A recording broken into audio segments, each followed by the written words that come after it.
Shalom, tetap bersemangat. Haleluya. Bapak Ibu Saudara kasih dalam Tuhan, saat ini firman Tuhan berjudul dua pertanyaan yang seharusnya membuat Anda bertobat. Dua pertanyaan yang seharusnya membuat Anda bertobat. Mari kita baca dalam Kejadian pasal 3 ayat 11. Kejadian 3 ayat 11, demikian firman Tuhan. Siapakah yang memberitahukan kepadamu bahwa engkau telanjang? Apakah engkau makan dari buah pohon yang kularang engkau makan itu? Bapak Ibu Saudara kasih dalam Tuhan, pada umumnya yang kita tahu masalah terjadi kepada seseorang itu diakibatkan oleh lingkungan dan faktor keturunan. Tetapi untuk Adam dan Hawa tidak berlaku hal itu. Karena kita tahu lingkungan mereka sempurna, Taman Eden. Demikian juga mereka tidak punya orang tua atau leluhur. Jadi faktor lingkungan dan faktor keturunan bukan penyebab mereka berbuat dosa. Memang setan ada di sana, tetapi mereka tidak dalam paksaan harus mendengar suara setan. Jadi yang membuat mereka berdosa, Adam dan Hawa berdosa, itu karena mereka dicobai setan dan dengan sengaja mereka menentang Allah. Saya ulangi, yang membuat Adam dan Hawa berdosa itu karena dicobai setan dan dengan sengaja mereka menentang Allah.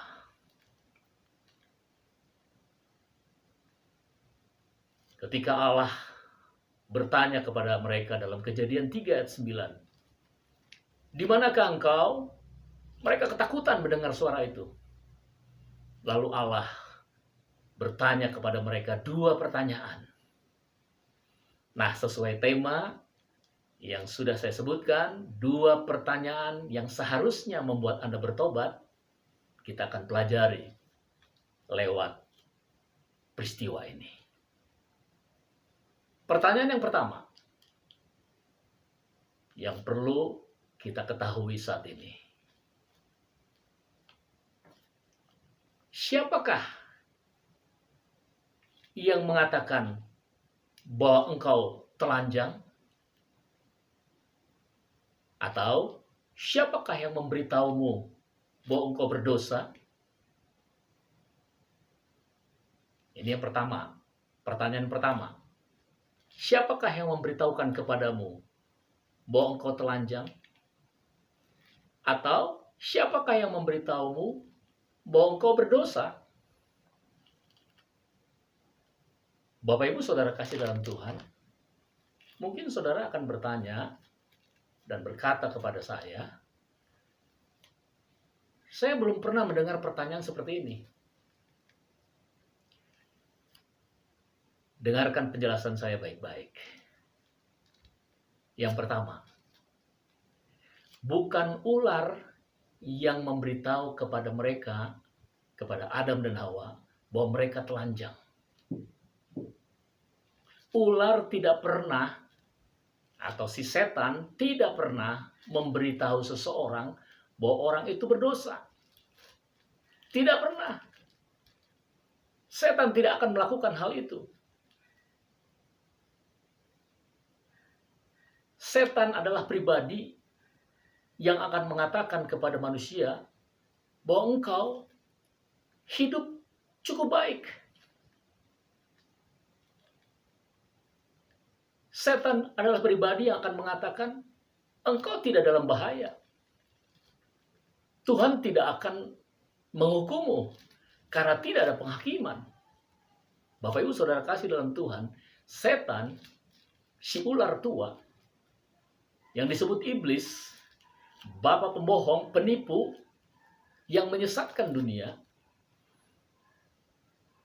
dan juga membutakan rohani orang-orang. Seperti yang dikatakan di dalam Wahyu pasal 12 ayat 9 dan juga dalam 2 Korintus 4 ayat 4. Dan yang sangat memprihatinkan, banyak sekali orang Kristen yang sudah ditipu dengan pemahaman bahwa setanlah yang memberitahu mereka bahwa mereka berdosa, bahwa mereka telanjang, bahwa mereka terhilang. Setanlah yang menyadarkan mereka bahwa mereka sedang berdosa. Tidak, itu tidak benar. Itu penipuan. Setan tidak pernah melakukan hal itu. Setan tidak pernah melakukan hal yang menentang dirinya sendiri. Justru setan akan membawa manusia untuk melupakan dosa-dosa mereka. Jadi setan tidak pernah mengingatkan seseorang bahwa dia berdosa, bahwa dia telanjang, bahwa dia terhilang di hadapan Allah. Tidak pernah. Yang benar, Roh Kuduslah yang memberitahu seseorang bahwa dia berdosa. Roh Allah lah yang memberitahu kepada Adam dan Hawa bahwa mereka telanjang. Roh Kuduslah yang memberitahu bahwa kita berdosa. Jadi jangan mengeraskan hati ketika Roh Kudus berbicara, mengingatkan bahwa kita sedang berbuat kesalahan atau sedang berbuat dosa. Karena Roh Kudus ingin saudara dan saya para Hupernikau selalu dalam keadaan baik di hadapan Allah. Jadi Roh Kuduslah yang mengingatkan, yang memberitahu Anda berdosa. Itu sebabnya mulai sekarang bangunlah hubungan yang intim dengan Roh Kudus. Ingat, saudara dan saya, kita para Hupernikau yang sudah percaya kepada Yesus sebagai Tuhan dan Juru Selamat, Roh Kudus ada di dalam diri kita. Roh Kudus ada di dalam diri kita. Jadi izinkanlah Roh Kudus untuk mengambil alih seluruh kehidupanmu. Karena Roh Kuduslah yang menuntun kita ke dalam seluruh kebenaran firman Tuhan. Roh Kuduslah yang mengilhamkan seluruh kebenaran firman Tuhan. Dan ketika dia memberitahukan kepada Anda, kepada kita, bahwa kita sedang melakukan kesalahan, sedang berbuat dosa, jangan keraskan hati. Jangan kita terus berpegang kepada pemikiran dan pendapat kita. Jangan kita merasa kita tidak berdosa. Sebab Roh Kudus pasti benar. Dan Roh Kuduslah yang menuntun kehidupan kita dari hari ke hari. Dengan kita bergaul intim dengan Roh Kudus, melalui pembacaan firman Tuhan setiap hari, saat teduh, dan menjadi pelaku firman Tuhan, maka ketika Roh Kudus berbicara kepada kita, ketika Roh Kudus mengatakan kepada kita bahwa engkau telanjang, bahwa engkau sedang berdosa, kita akan semakin peka untuk mendengar peringatannya. Dan dengan mudah kita akan taat untuk mengikuti tuntunannya. Sehingga kita segera memohonkan ampun kepada Tuhan dan bertobat. Inilah hal pertama yang perlu saudara dan saya ketahui. Siapakah yang memberitahu engkau bahwa engkau telanjang? Atau siapakah yang memberitahumu bahwa engkau berdosa? Jawabannya, Roh Kudus, Roh Allah lah yang tinggal di dalam kita, yang terus berbicara kepada kita, yang terus menuntun kita ke dalam seluruh kebenaran firman Tuhan, supaya kita hidup seturut kebenaran firman Tuhan selama hidup kita. Amin. Jadi pertanyaan pertama, siapakah yang memberitahumu bahwa engkau telanjang? Atau siapakah yang memberitahumu bahwa engkau berdosa? Jawabannya, Roh Kudus. Dan biarlah pertanyaan pertama ini seharusnya membuat Anda bertobat. Amin. Hal yang kedua, pertanyaan yang kedua, pertanyaan yang seharusnya membuat Anda bertobat. Yang kedua, apakah engkau memakan buah dari pohon yang kularang engkau makan itu? Atau apakah engkau melanggar hukum-hukum Allah? Mari kembali kita melihat dalam Kejadian pasal 3 ayat 11. Kejadian 3 ayat 11. Siapakah yang memberitahukan kepadamu bahwa engkau telanjang? Apakah engkau makan dari buah pohon yang kularang engkau makan itu? Saudara, pertanyaan, apakah engkau makan dari buah pohon yang kularang engkau makan itu? Itu adalah pertanyaan yang Allah tanyakan juga kepada Anda saat ini. Apakah engkau melanggar hukum-hukum Allah? Apakah engkau melanggar firman Tuhan yang alkitabiah? Apakah engkau berdosa? Adakah dosa yang tersembunyi dalam hidupmu? Adakah dosa di hatimu yang menentang Allah? Bapak Ibu Saudara kasih dalam Tuhan, kita baca di dalam Mazmur 139 ayat 23 dan 24. Dikatakan demikian, Mazmur 139 ayat 23 dan 24. Selidikilah aku ya Allah, dan kenalah hatiku. Ujilah aku, dan kenalah pikiran-pikiranku. Lihatlah, apakah jalanku serong, dan tuntunlah aku di jalan yang kekal.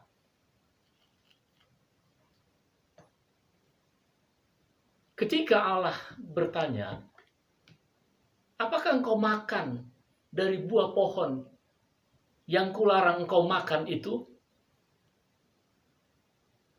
Martin Luther berkata seperti ini. Allah sedang bertanya dengan menusuk hati nurani Adam dan Hawa, supaya mereka menyadari bahwa mereka berdosa dan segera minta ampun lalu bertobat. Ingat, Allah itu Maha Tahu. Allah yang kita percaya dan kita sembah di dalam Yesus Kristus, Allah Tritunggal yang kita percaya dan kita sembah, itu Allah yang Maha Tahu. Jadi Allah tahu bahwa Adam dan Hawa berdosa. Tetapi mengapa Allah bertanya kepada Adam dan Hawa, apakah engkau makan dari buah pohon yang kularang engkau makan itu? Apakah engkau melanggar hukum-hukum Allah? Apakah engkau melanggar firman Tuhan yang alkitabiah? Pertanyaan ini juga sedang dipertanyakan kepada Anda, kepada kita. Apakah kita melanggar firman Tuhan yang alkitabiah? Apakah kita melanggar hukum-hukum Allah?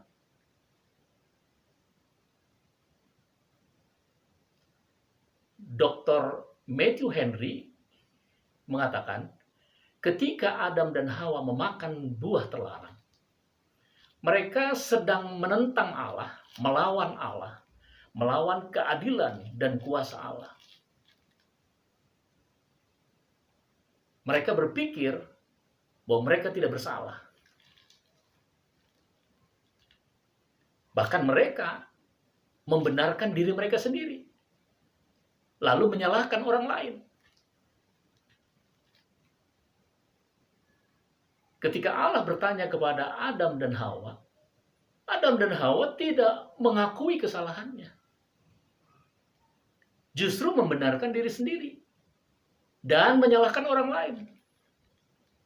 Ini fakta. Inilah fakta yang terjadi sekarang ini, di zaman akhir ini. Banyak sekali orang-orang Kristen, termasuk hamba-hamba Tuhan,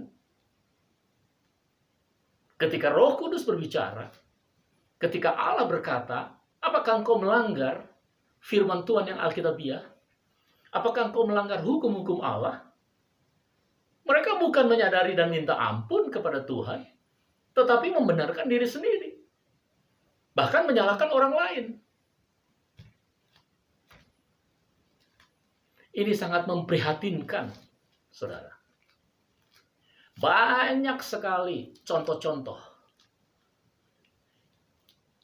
yang tidak bisa saya jelaskan secara detail di sini, di mana orang-orang Kristen melakukan hal-hal yang tidak ada dasar Alkitabnya, tidak alkitabiah, tetapi mereka tetap dengan keras hati terus melakukannya.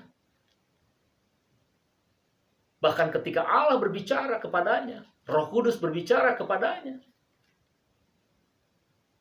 apakah engkau melanggar hukum-hukum Allah?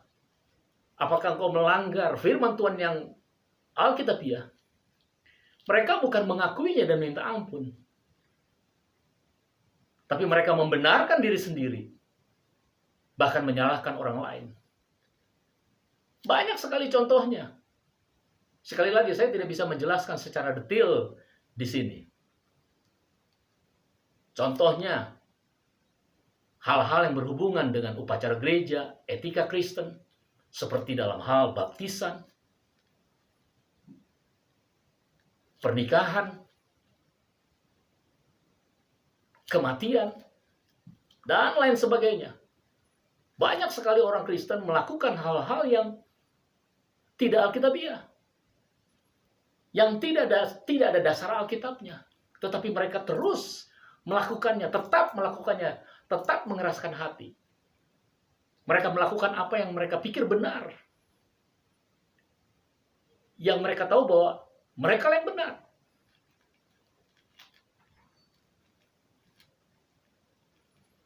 Ingat, Bapak Ibu Saudara kasih dalam Tuhan, kita manusia itu sangat terbatas, baik kemampuan maupun pikiran kita. Jangan pernah berpikir, saya yang benar, saya pintar, saya yang paling hebat, saya yang paling berhikmat.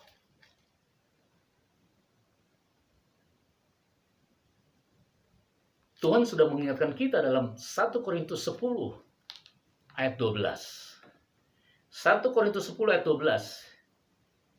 Saya akan bacakan untuk saudara. Demikian firman Tuhan mengingatkan saudara dan saya. 1 Korintus 10 ayat 12. Sebab itu siapa yang menyangka bahwa ia teguh berdiri, hati-hatilah supaya ia jangan jatuh. Minggu lalu dalam khotbah saya dengan tema, apakah Yesus mempercayai saya? Saya sudah jelaskan panjang lebar.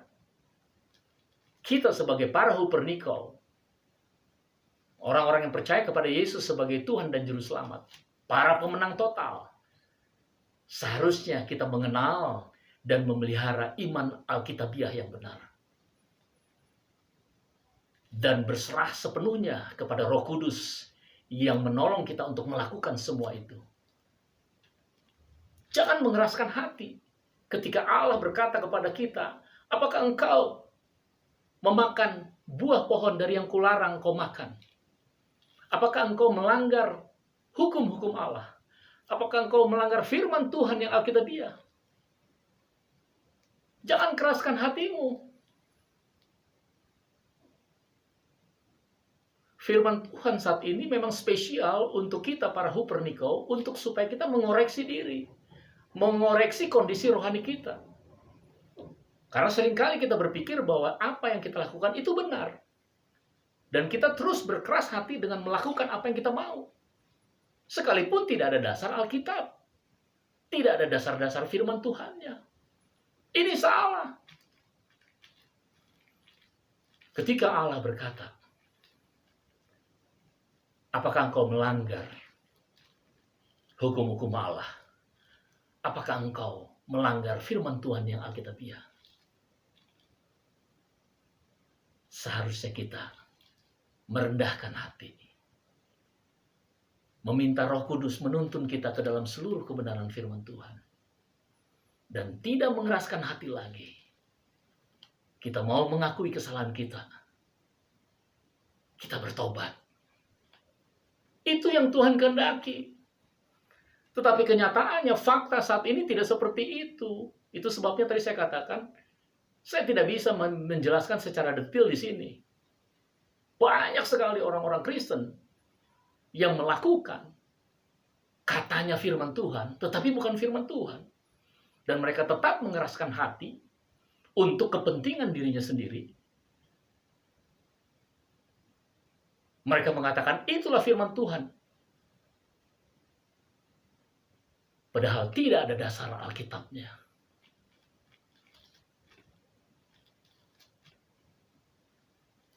Bapak Ibu Saudara kasih dalam Tuhan.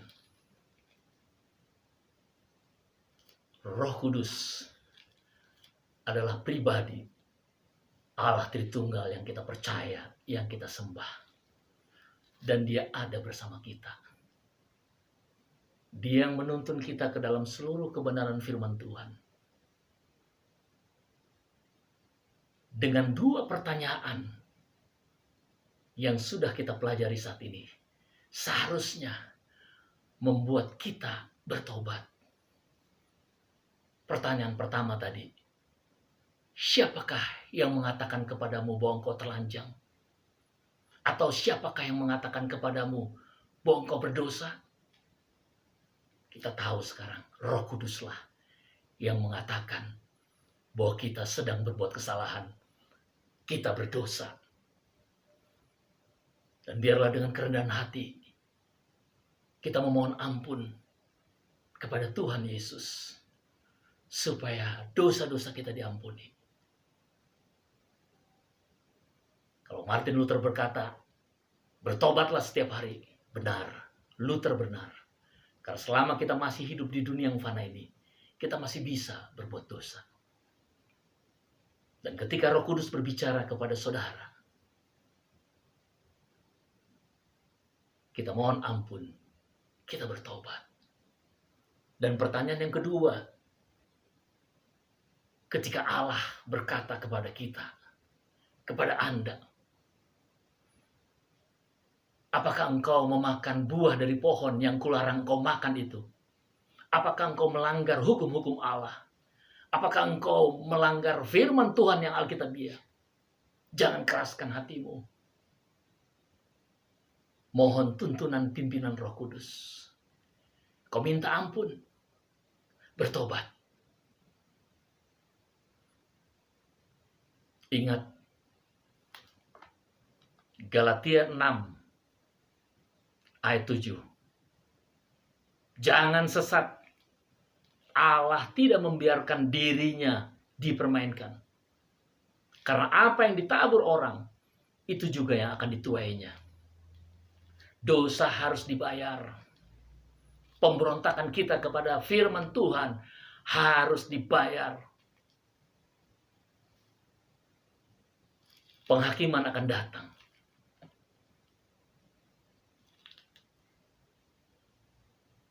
Dalam Roma 2 ayat 16 dikatakan hal itu akan tampak pada hari bila mana Allah sesuai dengan Injil yang kuberitakan akan menghakimi segala sesuatu yang tersembunyi dalam hati manusia oleh Kristus Yesus.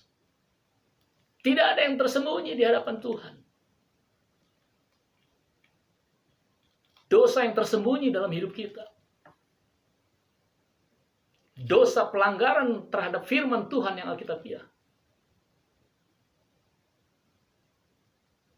itu harus dipertanggungjawabkan di hadapan Yesus Kristus. Dan pada waktunya, dalam penghakiman, Tuhan akan membuka kitab-kitab yang mencatat semua. Dengan sempurna dicatat seluruh kesalahan, dosa Anda. Dan itu yang akan menghakimi Anda. Itu sebabnya saya mengajak kita untuk merenungkan apa yang dikatakan dalam Ibrani 10 ayat 27. Tetapi yang ada ialah kematian yang mengerikan, akan penghakiman dan api yang dahsyat yang akan menghanguskan semua orang durhaka. Jangan main-main lagi, Bapak Ibu Saudara kasih dalam Tuhan. Biar firman Tuhan saat ini mengoreksi kita, kondisi rohani kita, pemahaman kita terhadap firman Tuhan. Dan ketika dua pertanyaan itu datang kepada kita, tentu ditanya oleh Roh Kudus. Siapakah yang mengatakan bahwa engkau telanjang?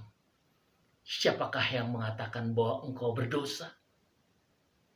Apakah engkau memakan buah dari pohon yang kularang kau makan itu? Apakah engkau melanggar hukum-hukum Allah? Apakah engkau melanggar firman Tuhan yang alkitabiah? Jangan keraskan hatimu lagi.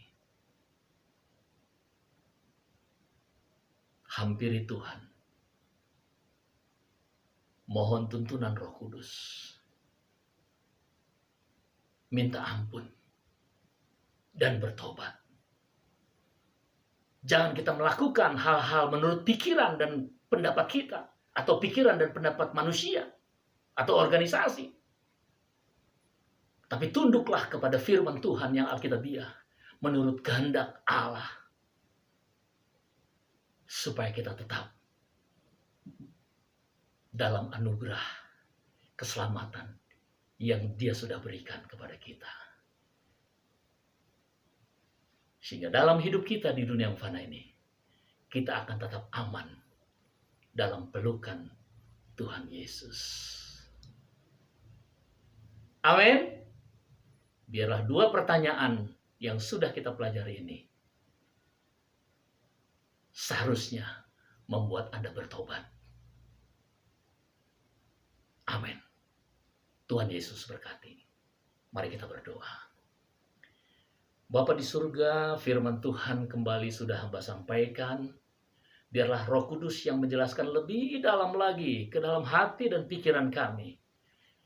Bimbinglah kami ke dalam seluruh kebenaran firman-Mu, supaya kami memahami, supaya kami tidak mengeraskan hati lagi dengan melakukan hal-hal yang menurut kami benar, padahal tidak ada dasar Alkitab, tidak ada dasar firman Tuhannya. Biar kami tunduk taat kepada kebenaran firman-Mu. Jamah kami semua, jamah jemaat-Mu, jamah setiap orang yang mendengarkan firman Tuhan ini. Pulihkan kerohanian kami dalam nama Yesus Kristus. Ampuni kami, supaya kami tetap Tuhan perkenan, Tuhan kuduskan. Terima kasih Bapa di surga. Kami menyadari kehidupan di dunia ini penuh dengan tantangan. Tetapi satu hal, bersama Yesus kami akan lakukan perkara-perkara yang luar biasa. Sebab hidupku bukan aku lagi, tetapi Yesus Kristus yang ada di dalam hidupku. Itu sebabnya kami akan tetap aman dalam lindungan penyertaan-Mu. Terima kasih Bapa, dalam nama Yesus Kristus. Kami percaya bahkan sepanjang 1 minggu ke depan, Kembali hidup kami berkemenangan di dalam Tuhan Yesus. Tidak lupa kami berdoa buat bangsa kami tercinta Indonesia. Terima kasih karena Engkau terus menjaga bangsa kami. Engkau yang memberikan hikmat, Engkau yang memberikan kemampuan untuk supaya ada kesejahteraan di negeri kami tercinta. Di dalam nama Yesus Kristus, kami serahkan sepenuhnya kepada Tuhan. Bangsa kami, kehidupan kami, gerejamu, sempurnakanlah doa ibadah kami. Dalam nama Yesus, kami sambut firman Tuhan dengan ucapan syukur. Haleluya. Amin. Amin. Amin. Amin.